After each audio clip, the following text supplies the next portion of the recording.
Olá, meu público maravilhoso. Aqui novamente com a gente, que ela não nos abandona, Denise Fontes. E hoje ela veio falar de um papo muito interessante. Gente, tudo bem, Dê?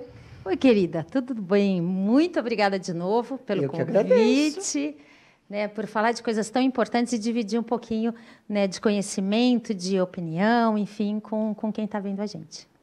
Perfeito. O que você temos para nós hoje? Então, hoje eu pensei em a gente continuar aquele assunto gostoso que a gente falou sobre envelhecimento. Nossa, parte 2.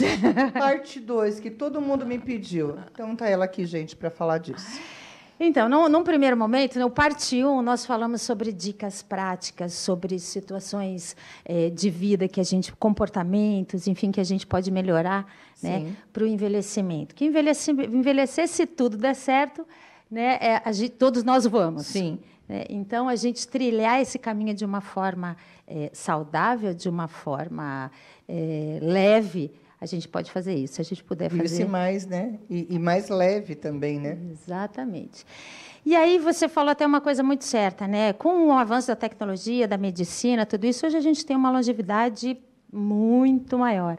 Então, se a gente tem mais tempo, né, na teoria a gente tem mais tempo, por que não tomar esse tempo, né, tornar esse tempo com muito mais qualidade, né? Já que a gente ganhou a quantidade, a gente vem né, construindo, a gente vem ganhando essa qualidade, a gente pode aí ter mais qualidade de vida, né? Perfeito. E da outra vez nós falamos sobre dicas de alimentação, sobre exercício para o cérebro, meditação e tal. E hoje eu trouxe uma outra abordagem que seria o comportamento da gente. Como que a gente pode construir, né, um envelhecimento bacana. Então, eu queria falar sobre as nossas crenças, por exemplo. Nós temos algumas crenças, nós somos muito apegados a algumas crenças, alguns comportamentos, algumas coisas que são um desserviço, que não ajudam a construir um envelhecimento saudável. Por exemplo, né, a gente vê muito os pais dizerem: eu quero que o meu filho seja feliz. Mas, muitas vezes, os pais criam uma codependência dos filhos. O que seria isso? Uma dependência da dependência deles. E não criam os filhos para a vida. Aquilo é só no discurso. Mas, na realidade, ele cria um filho dependente. Então, quando você se tornar mais velho, quando você se tornar, na teoria, mais independente, você tem ainda alguém completamente dependente de você. Então, isso a gente tem um discurso que muitas vezes não é compatível com o comportamento da gente. Então, a gente preparando esse filho para ser independente, para ter a vida dele, né, para você ir conquistando a sua liberdade. Então, isso talvez seja um comportamento que a gente nem percebe, que a gente não se dá conta. Querer, né? E aí o amor faz, o excesso do amor faz você errar.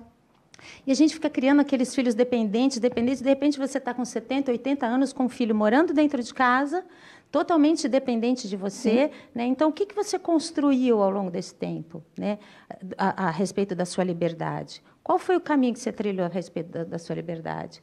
E nós temos outros fatores, a igreja, os dogmas da igreja, que ao invés de te dar liberdade com a maturidade, não, ele te traz regras, ele te traz, você é um velho, você não pode isso, você não pode aquilo, não vá em tal lugar, não frequenta tais lugares. Eu não estou dizendo de espiritualidade. Espiritualidade é fundamental na vida da gente, do primeiro ao último dia da gente. Mas, às vezes, a gente fica ali também muito apegado, muito preso, né? Isso, a dogmas, a leis, não pode vestir, não pode fazer, não pode. A gente vai envelhecendo, a gente vai conquistando liberdade. Para ser leve. Para ser leve, exatamente, para ser leve, né? Então, a ideia é que, a partir de um determinado ponto da sua vida, você consiga construir uma vida nova. Né, que você consiga construir uma história nova e uma história de liberdade. E já, assim, nós vivemos tanto, né, dentro de regras, de ser uma boa mãe, de uma boa filha.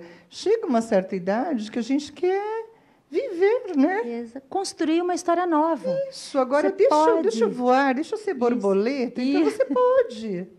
né? Construir uma história nova. Né? A então, sua, né? Exatamente. Se você, nossa, interessante essa abordagem. Olha, presta atenção. Nós temos a nossa infância, a puberdade, depois nós temos que se colocar dentro de um rótulo, porque nós temos que trabalhar, estudar. Sim. Depois você casa, você perde isso, constrói-se a família, depois criou-se tudo. E aí? Aí você volta para você. Aí você volta para você. E aí, assim, na teoria, você já cumpriu aquela coisa cultural, aquela vida, né, aquela coisa cultural, sim, de histórias, de vida e tal. Você já cumpriu com todos os seus, sim, papéis. Papel de filho, papel de mãe, sim, papel de educador, de profissional. Então, teoricamente, você tem a liberdade de escolher. E aí você pode escolher fazer um esporte diferente, você pode fazer viagens, você pode tudo. Tudo. Eu acho que o grande barato do envelhecer, que sim, eu acho que envelhecer é uma arte, talvez seja isso, a liberdade de você escrever uma história nova. Então, e o que a gente percebe, as pessoas fazendo ao contrário. Né? As pessoas se limitando, não, eu sou velha, eu não faço isso, eu não tenho mais idade para aquilo. Vaidade. Não tenho mais sonhos. Eu já fiz de tudo. Quem disse? Isso. Se você está respirando, você pode tudo. Vaidade é uma coisa, sim, que, né, porque não posso mais me vestir assim, ou me vestir assado. Quem falou? Quantas mulheres com mais de 60 estão lindas? Homens lindos que estão aí na mídia, né?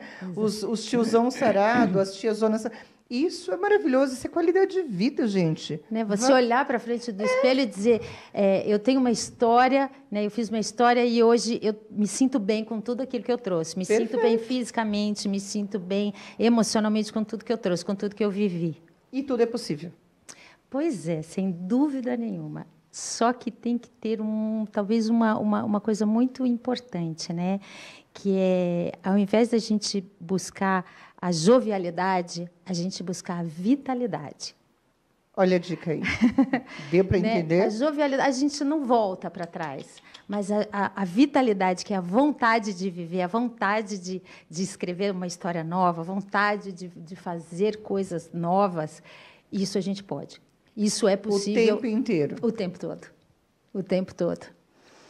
Né? E eu diria uma dica assim, muito, muito valiosa, Cida, que eu acho que também pode ser muito importante nesse processo, né, nessa fase da idade, que é o humor.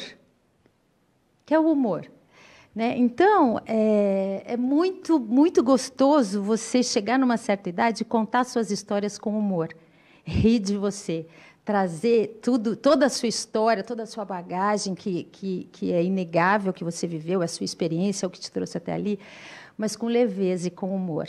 E rir de você, rir das histórias. E não se colocar no lugar da vítima, da sofredora, das histórias tristes e doloridas que passaram. Todo mundo teve momentos tristes e de sofrimento. Gente, ela está pegando em alguma ferida, porque isso é muito importante. Nossa, você me emocionou agora. Desculpa aí te interromper, mas é verdade. Todos nós temos dificuldades, temos problemas, todos nós temos. Mas como lidar com essa dor? Porque eu entendo assim que a dor é igual a uma fogueira. Se você ficar alimentando ali, realmente isso vai acontecer. Também a alegria é como uma fogueira. Então, o que a gente tem que alimentar? Então, a tristeza te envelhece, a alegria te rejuvenesce. E a alegria faz você enxergar até a sua dor de forma diferente. Exatamente. Ter a vitalidade, ter a vontade de viver. Né? E aí é muito legal quando as pessoas... Né, a gente chega lá na frente, lá bem na frente, e alguém diz assim, vou convidar a Cida para aquela festa. Ela é velhinha, mas ela é tão divertida.